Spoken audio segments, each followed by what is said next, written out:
live, gente. Obrigada pela participação de todos. Eu vou dar início aqui, então. Bem-vindos a todos.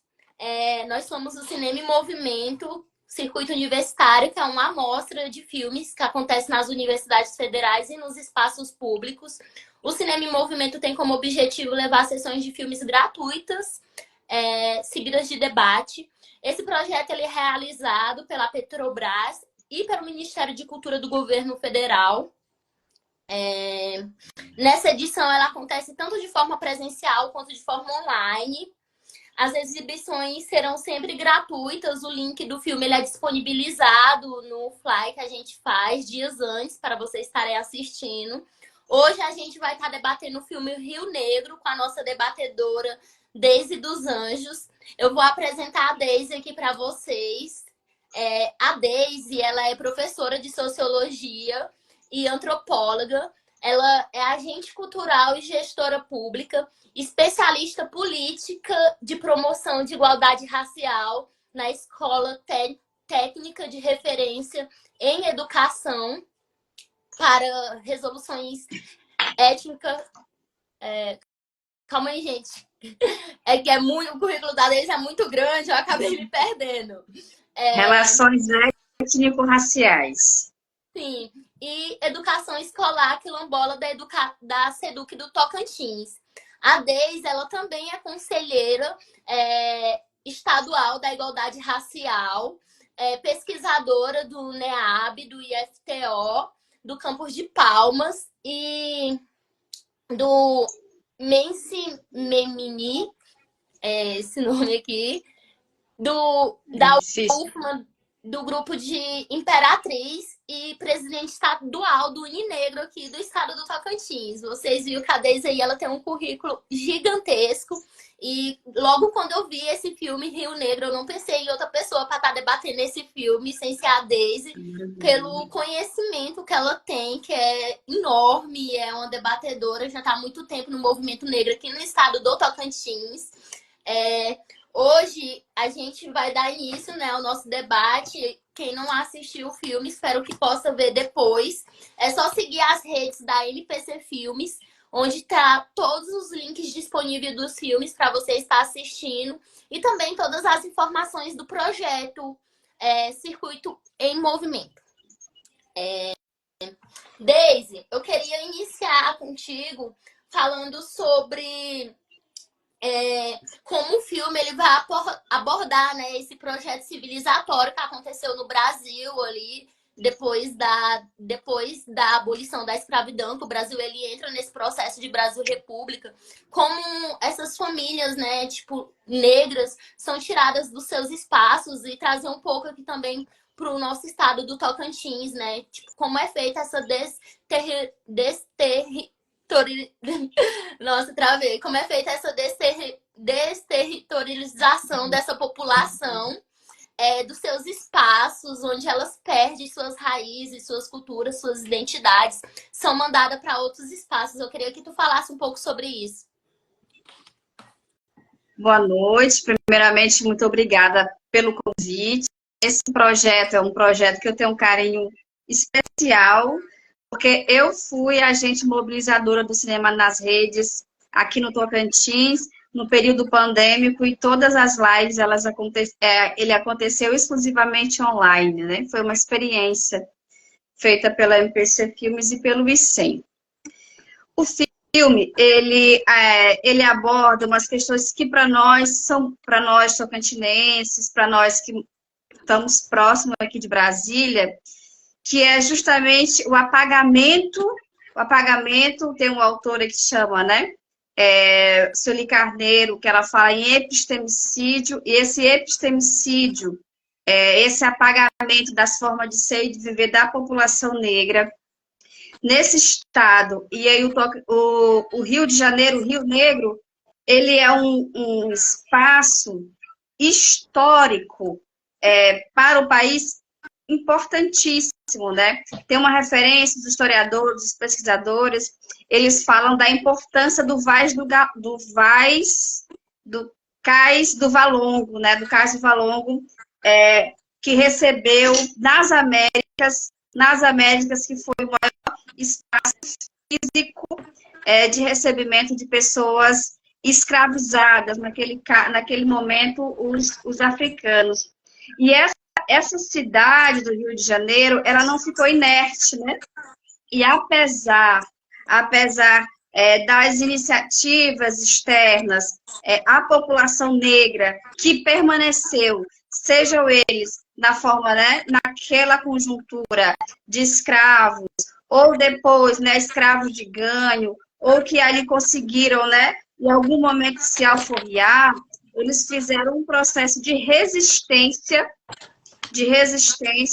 Tem alguns autores, ou alguns pensadores que falam em coexistência desse território. Então, a história oficial, o filme, ele questiona isso também, né? Qual é a história oficial que nós temos e nós conhecemos do Rio de Janeiro, para além da história do samba, para além dos Arcos da Lapa. Então, essa higienização, né? Essa higienização do espaço público, sobretudo no Rio de Janeiro, ele perpassa pelo viés da eugenia, ele perpassa pelo viés da reorganização, da reordenação urbana, mas, sobretudo, para desarticular o processo de organização das populações negras, africanas e escravizadas naquele contexto de resistência do período desde aí, né? Desde o processo da abolição e até mesmo antes da abolição. E como isso se reflete aqui no nosso estado do Tocantins. Ele é muito nítido quando traz algumas referências, sobretudo em relação a Brasília, né? Então, descentralizar esse espaço historicamente de lutas, onde nasceu o samba, onde tem Pequena África, onde o Cais do Valongo, né? Que hoje é patrimônio da humanidade, ele reflete o Tocantins da seguinte forma. O Tocantins, antes de ser Tocantins, ele era Goiás, o antigo norte goiano. Então, nesse território, antes de ser Tocantins, nós temos cidades históricas, como Arraias, estive lá recentemente, como Chapada da Natividade, como Natividade, a própria Nacional, que tem aí mais todas elas, né? Todas elas aí. Arraias, por exemplo, tem quase 300 anos. Então, são 300 anos. Então, Arraias, no período escravocrata, ela foi, naquele momento, o Arraial, né? Arraial da Chapada dos Negros, ele foi, no território do Tocantins, o que mais recebeu cerca aí, a professora Jussiene Ricardo, ela fala de mais de 4 milhões, nós estamos falando de 4 milhões de africanos traficados aqui no estado do Tocantins. Então, nesse processo de luta pela autonomia, do Tocantins, esse território foi fundado ali, né? 5 de outubro, junto com a Constituição Brasileira, de 1988, esse processo de contribuição da população negra, ele é também historicamente negado.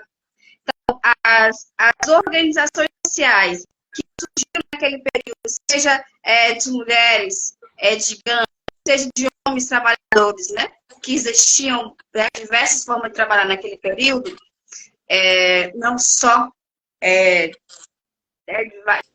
diversas formas, ferreiro, diversas outras formas, esse histórico, quando vai se criar esse novo território, ele é historicamente apagado. Eu retomo lá também, novamente, a nossa ancestral intelectual negra viva, Sueli Carneiro. Então, esse processo ele também é apagado.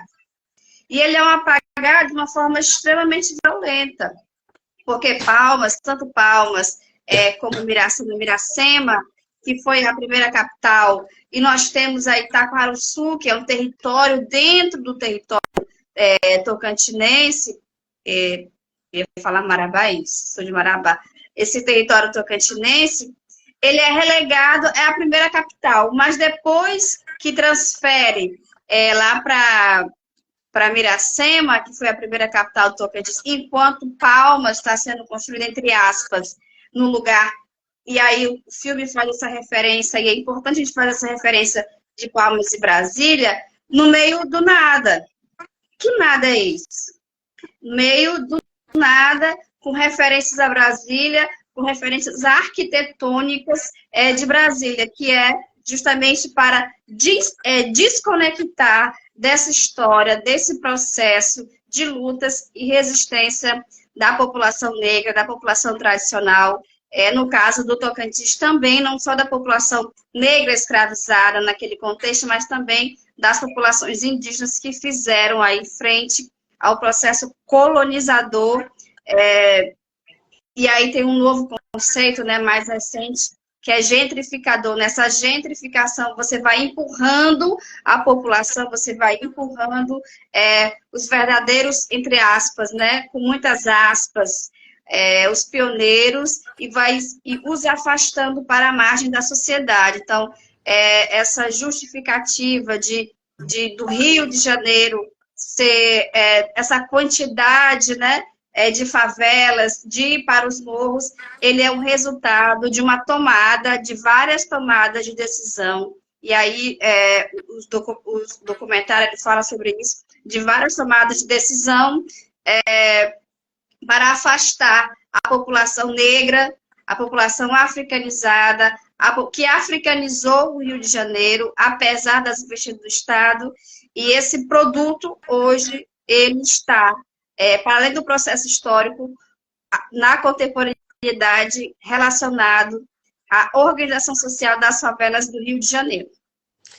Sim, sim, muito importante tu trazer essa ideia, né, também que traz aqui de Palmas, né, que são cidades até então construídas sob uma lógica, né, tipo, como eles falam, né, que teve um planejamento, e esse planejamento ele parte também da exclusão dessas pessoas negras no centro da cidade, né, onde elas são jogadas afastadas, onde elas não têm participação. Então, quando a gente vê essas cidades nesses planejamentos, a gente vê que sempre está faltando a população negra, né? Ali naqueles espaços de cultura, naqueles lazeres que não são para elas, porque elas estão tão longe, tão distante, que elas não conseguem chegar. Às vezes eu fico observando aqui em Palmas essa situação do território, né? Tipo, onde que tá o lago? Tá tão distante, tipo, para mim poder sair daqui de casa, ir lá no shopping ou ir ali na Praça dos Girassóis, eu demoro 1h30, 1 hora só para mim chegar lá, né?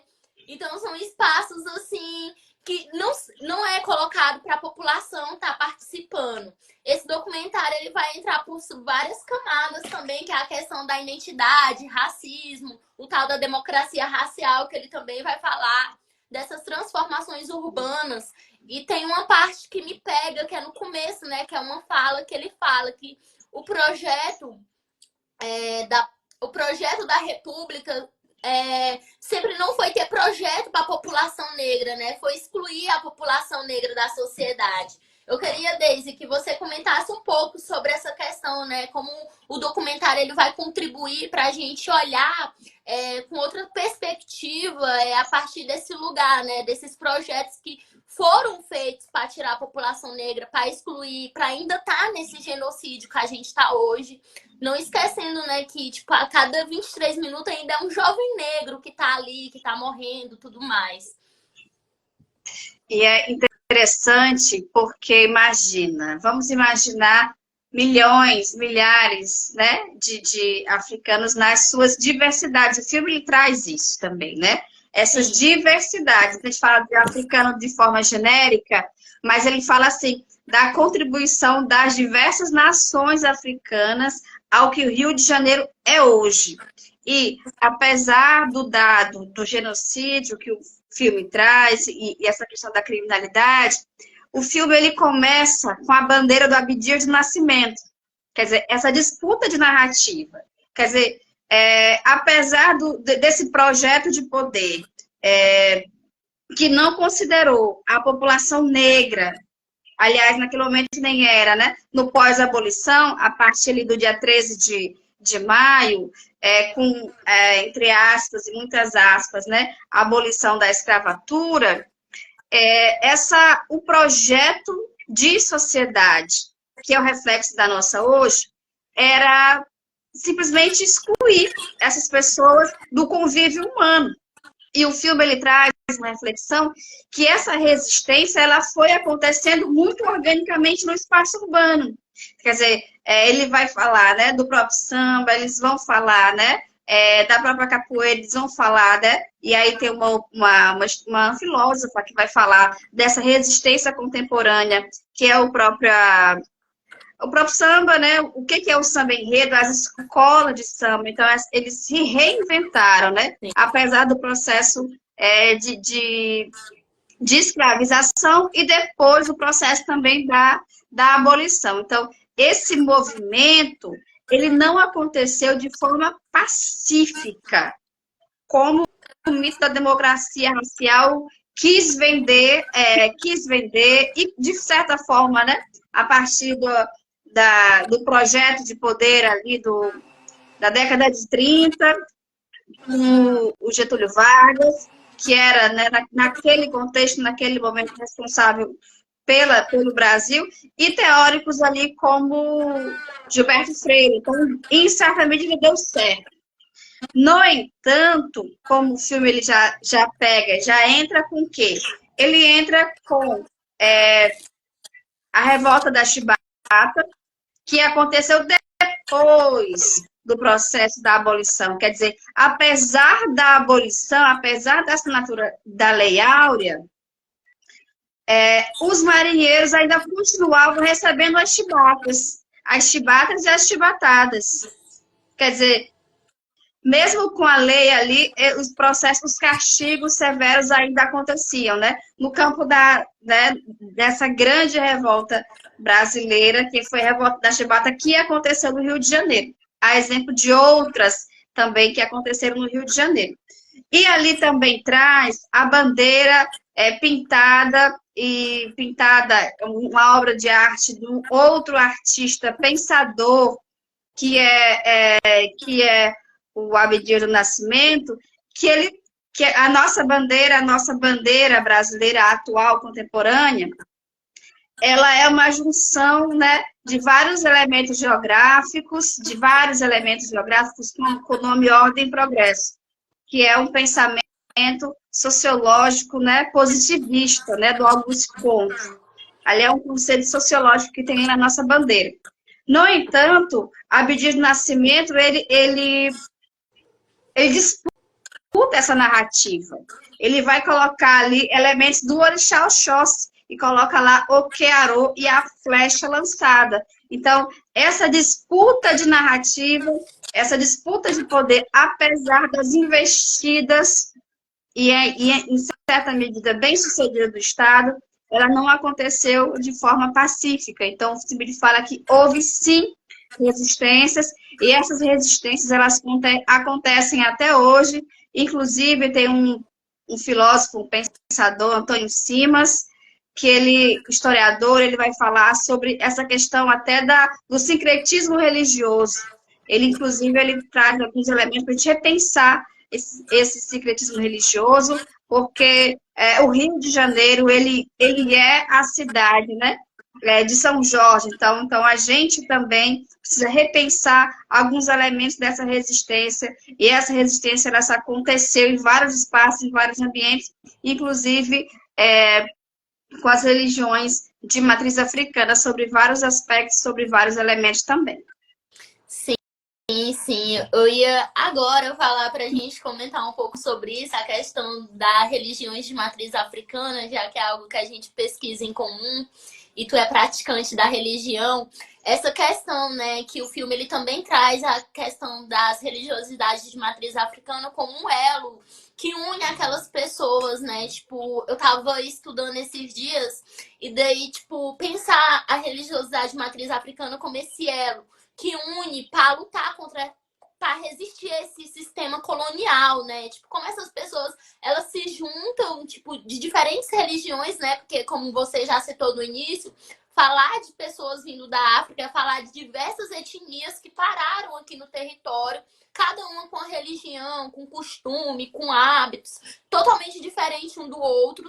Como eles chegam aqui, eles se unem, né?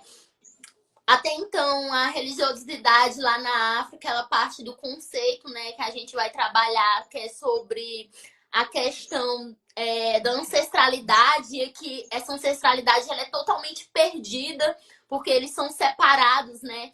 E daí, eu queria, assim, que tu comentasse um pouco, né, como é que parte essas religiões de matriz africana, já que esse ancestral que é lá na África, essa religião, ela é tirada aqui no Brasil, ela é separada, e mesmo assim eles se juntam para ir contra essa colonização.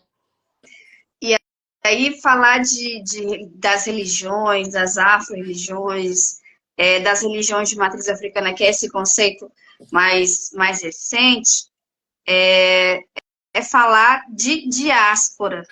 Nós precisamos entender esse conceito de diáspora, né?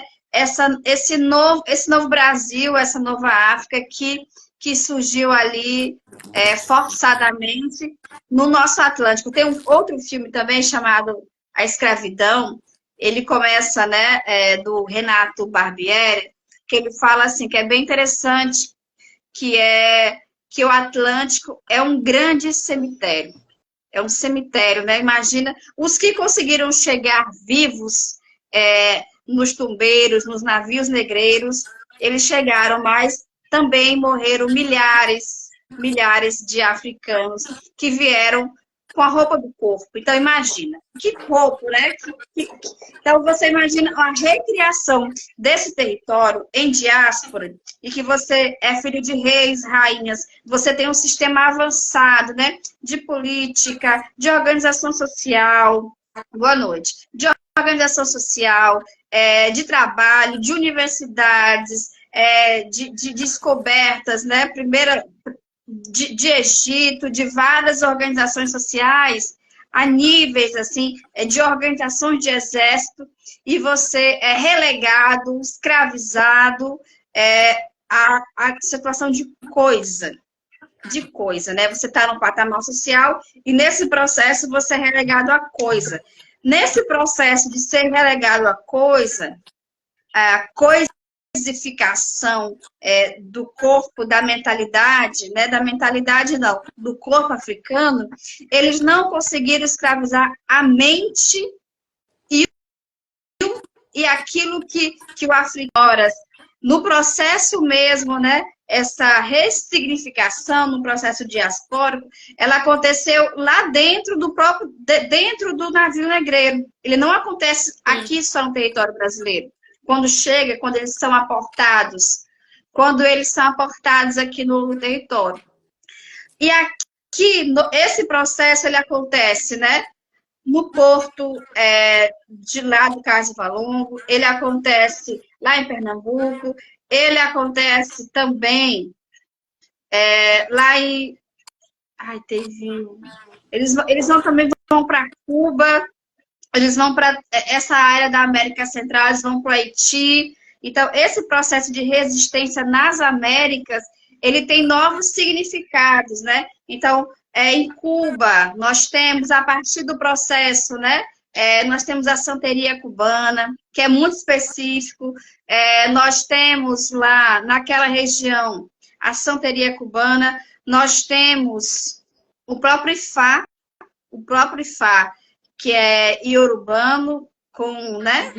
Não vou falar a palavra dissidências, não, mas organizações sociais, por conta do processo, né? Nós temos no Maranhão e no Pará religiosidades bem específicas. Nós temos no Maranhão tambor de mina, mais ali ao centro, né, nós temos o Terecô, que advém da organização social Banto, lá de Minas, né, lá de São Luís, ali nós temos das Minas. Então, tudo isso tem a ver no próprio Pará também, tudo isso tem a ver com o processo anterior desses povos chegarem aqui. Quem eles eram antes de chegarem aqui. Então, a partir do Porto do Cais do Valongo, nós temos diversas outras organizações sociais as mini-Áfricas, né? O que eram os terreiros, o que eram essas organizações sociais, né?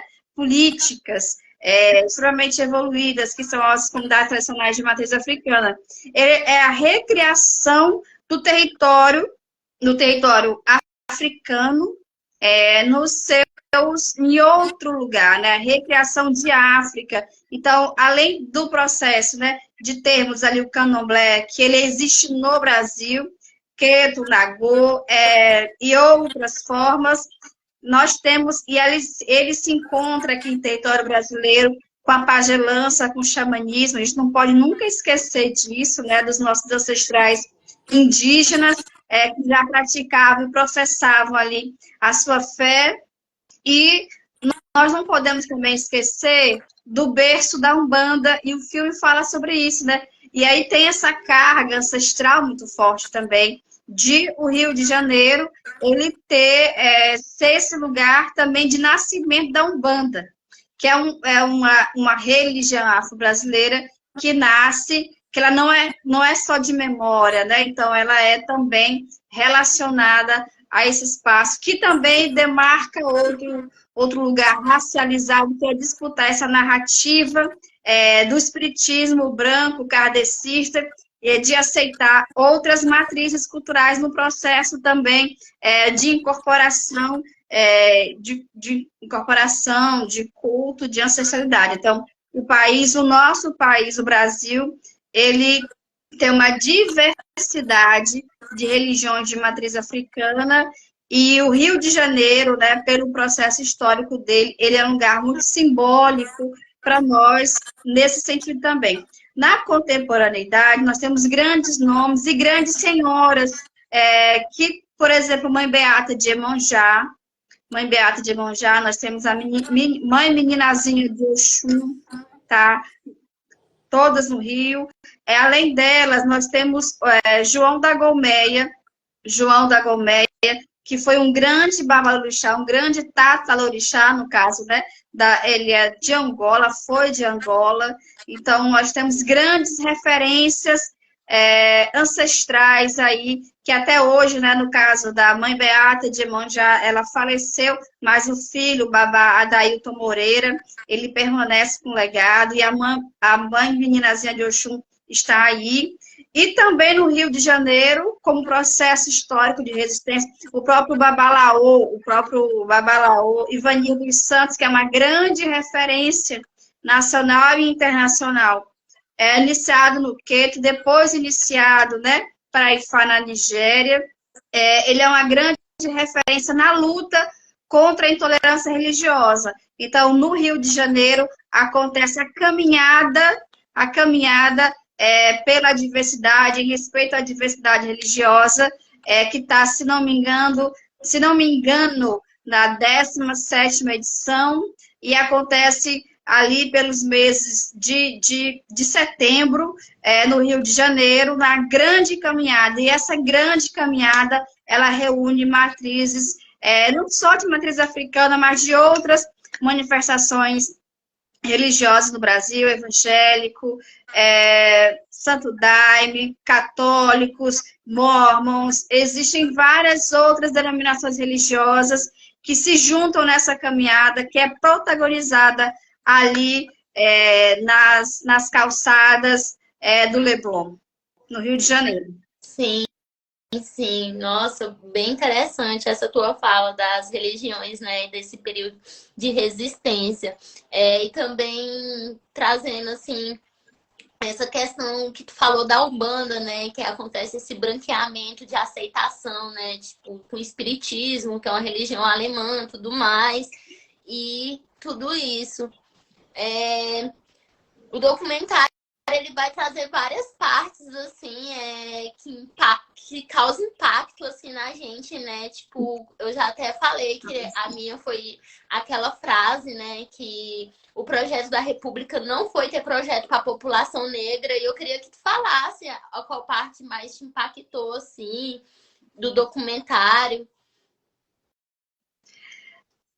Me impactou, eu tive recente no Rio. Eu fui agora no Rio em março desse ano, eu fui no Rio, E o que mais me impactou é essa tentativa de apagamento da população negra, assim.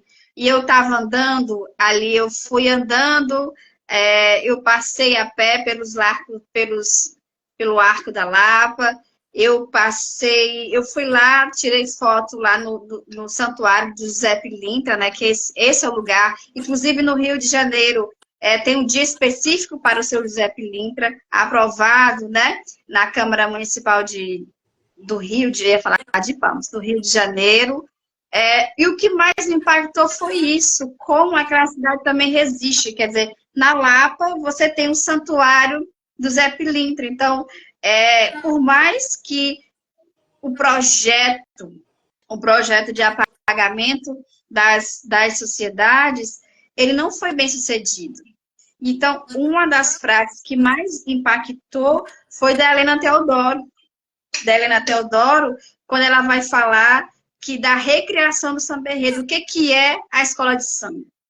O que é a escola de samba e o que é o samba enredo, o que é o desfile, e ela vai falar da importância, né, das baianas, da ala das baianas, que a ala das baianas, inclusive, é anterior ao carnaval.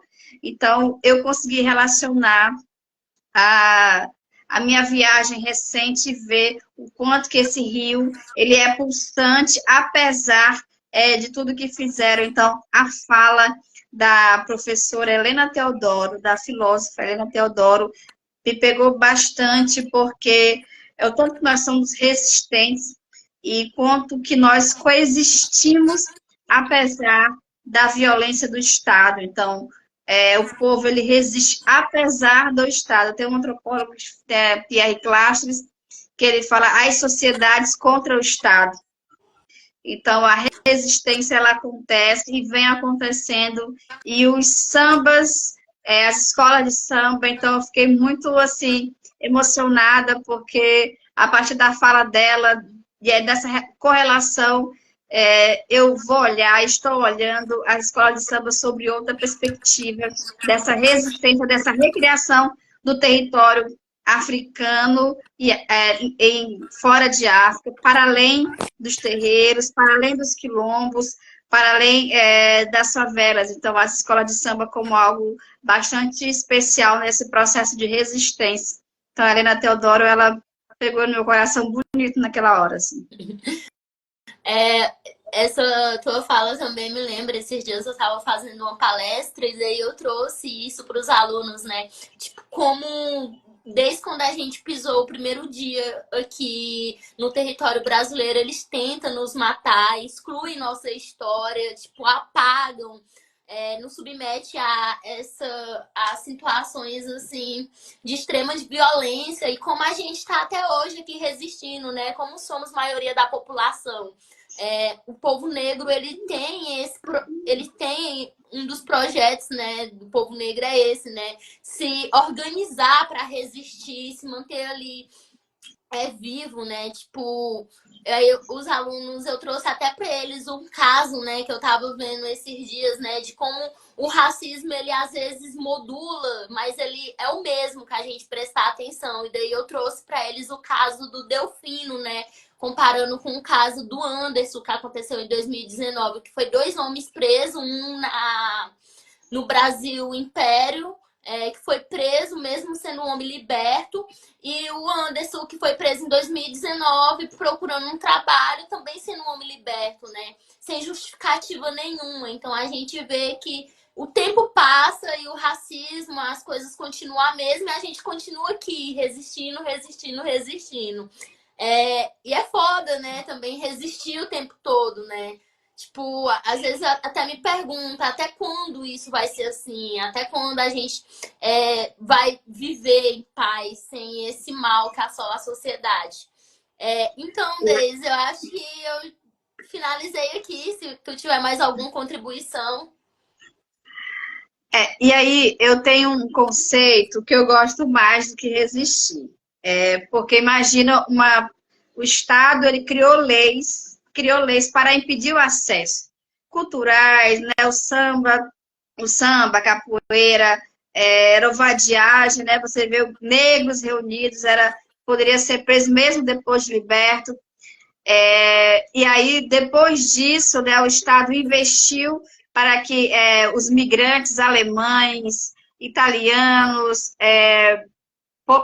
polacos, poloneses, virem para cá para civilizar, além daquele espaço, né, do Rio, mas também de trazer essa contribuição positiva dos europeus aqui no país.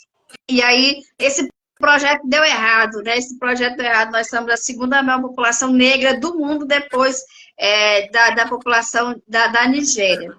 Sim. Eu tenho pensado muito no conceito de coexistir.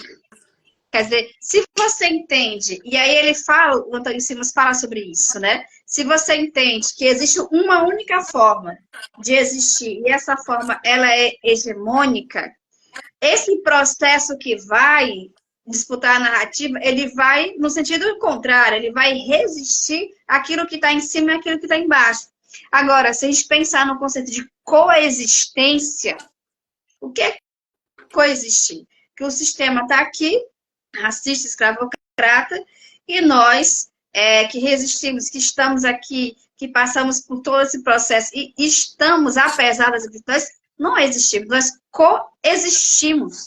E quando a gente começa a trabalhar melhor esse conceito, a gente não está mais ali e nem aqui, a gente está no mesmo patamar, apesar das desigualdades, apesar do que dizem as estatísticas. Porque as estatísticas, elas são um produto daquilo que a gente está historicamente vivendo. Então, eu aposto muito nesse conceito. Inclusive, o Antônio Simas fala sobre isso. Eu utilizo isso na minha vida cotidiana, nos meus processos profissionais, não só cotidiana, mas, sobretudo, profissionais, porque nós não estamos e não devemos do brutalismo, nós não devemos, e mais do que resistir, produz novas formas de viver, novas formas de relacionar. E aí, nós temos hoje no país uma juventude potente, pulsante, nessa renovação, nessa ancestralidade, que era esse ciclo, né, do começo, meio e meio. Então, a gente não está aí só para resistir. Nós somos duas mulheres negras intelectuais, professoras, você está com a sua turma de estudantes. Então, se isso não é vencer, a gente precisa repensar melhor esse conceito de vencer na vida, porque se a gente repensar melhor esse conceito de vencer na vida e não se comparar àquilo que nos é dado como vencer, então a gente tem aí vários novos conceitos como bem viver, nós temos outros, entre aspas, novos, né?